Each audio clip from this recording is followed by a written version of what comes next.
Holy guacamole! What a phenomenal catch by the big tight end. Brady throws the ball toward the near sideline. Caught ball. Touchdown Tampa Bay. It is Mike Evans. The Bucs have scored twice on 2 possessions. Brady will throw toward the end zone. His catch. It's caught ball. Touchdown Chris Godwin. Touchdown Tampa Bay. What a great grab in the left corner of the end zone. Brady looks, fires a shot toward the end zone. It's caught.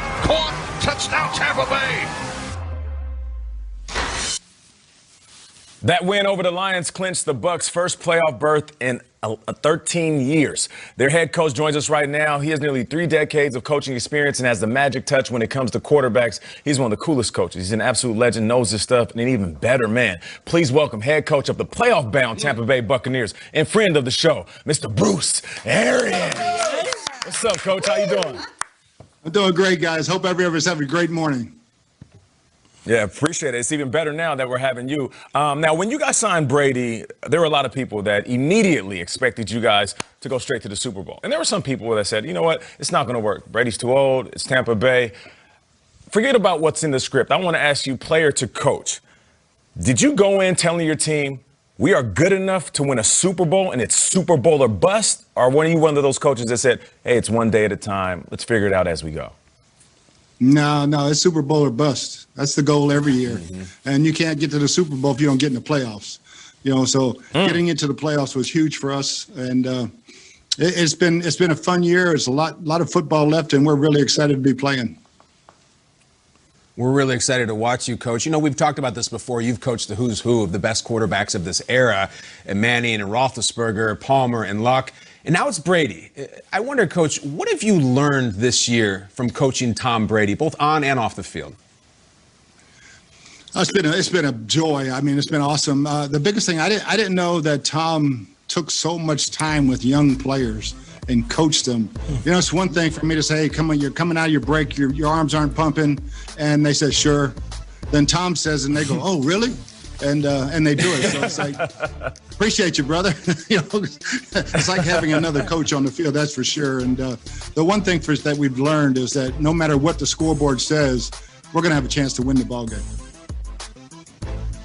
Hey, BA, it's Kim Jones, and I am so delighted to get a chance to talk to you in this forum. And the narrative has been, hey, Tampa Bay hasn't been to the playoffs in forever.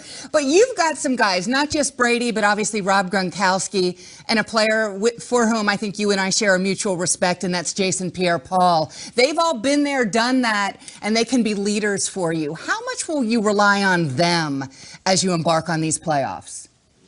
I think they really took the lead last week. Their preparation and their mindset on the practice field and in the meetings, even with the Christmas holiday, it was ramped up. And the rest of the guys just followed. A lot of guys don't know, the playoffs are different. And we've been talking about being in the playoffs for the last month. And each week it's ramped up. But last week, especially with the holidays, the focus of those guys that have been there and done it was outstanding. BA, I'm so happy for you, and I'm really happy for all the guys and gals in the organization. 13 years is so long, and yet here we are on the cusp of a Tampa Bay Buccaneers playoff run. But you've been around, you know how the media is, and we love a good story, but we also love to critique and poke holes in things. There are a lot of folks saying, yeah, the Bucs have won 3 straight, but who have they even beaten in doing so? What do you say to the critics who are poking holes in what this recent hot streak has been about? Well, I think every game is a new game every week. You look at what the Jets did to the Rams, and the Falcons taking the Chiefs to the brink this past weekend. There's no easy games in this league, and if you don't show up on Sunday, you're going to get beat and beat bad. So they can say what they want. It's all outside noise. The really only thing that matters is this locker room, and there's a really strong belief in this locker room right now that we're a good football team. You look like a great football team, Coach. We're very happy for the Bucs fans who, as we know, have been through a lot and are now just absolutely thrilled. And it gets better. There's a new way that Bucs fans can interact with Bucs games while also raising money for the Arians Family Foundation. Can you tell us about your partnership with Rivals Media and how fans can play along with the Bucs? Yeah, it's so hard, with the pandemic. We usually have golf tournaments and dinners to try to raise money to help these children in need. And we've joined up with Rivals in a really fun way to raise money, and it's playing and betting on the games with your friends and your families, and trying to pick the plays, whatever it is, with Rivals during the ball game, and play the game and win prizes.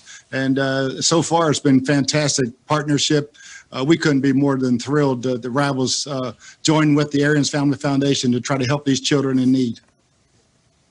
We love it. And Coach, we love what you and the Arians Family Foundation have been doing for years. And throughout your career, you've also been a proponent of hiring minorities, people of color, hiring women, hiring ex-players, and putting people into roles to succeed that maybe other coaches have not in the past.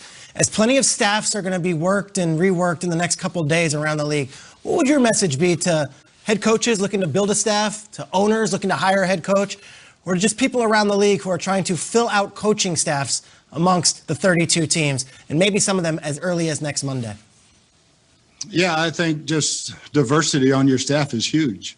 Ours, even in age range from 26 to 82, people of color, female assistant coaches. Players need to hear voices that are different, also voices that look like them. And so I would beg people that are putting staffs together to look at some veteran coaches, some young coaches, coaches of color, female coaches, because